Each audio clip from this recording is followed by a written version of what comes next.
Johannes 17 vers 3. En dit is die ewige lewe, dat hulle U ken, die enigste ware God, en ook hom wat U gestuur het, Jesus Christus. Adam of Christus?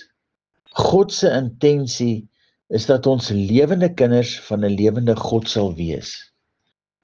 Die plan was Adam in die beeld en gelykenis van God. Die plan het gesterf in Adam se ongehoorsaamheid. Die nou hemelse plan is wedergeboorte in die Christusgestalte met Jesus Christus as hoof. Adam is uit die stof van die aarde. Jesus Christus is vanuit die mond van God, hemelse lewende woord wat vlees geword het. Eerste Adam, die eerste mens, 'n lewende siel. Jesus, laaste Adam, die tweede mens vanuit die hemel, 'n lewendmakende gees.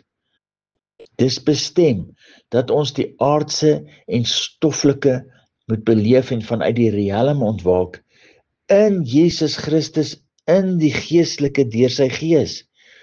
Jesus is die laaste Adam, maar bring die hele Adam mensdom oor na die Christus beeld.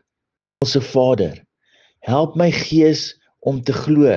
Ek is nie meer deel van Adam nie, maar ek is nou deel van Christus in Jesus Christus ons Here, tot eer van U Vader God. Amen.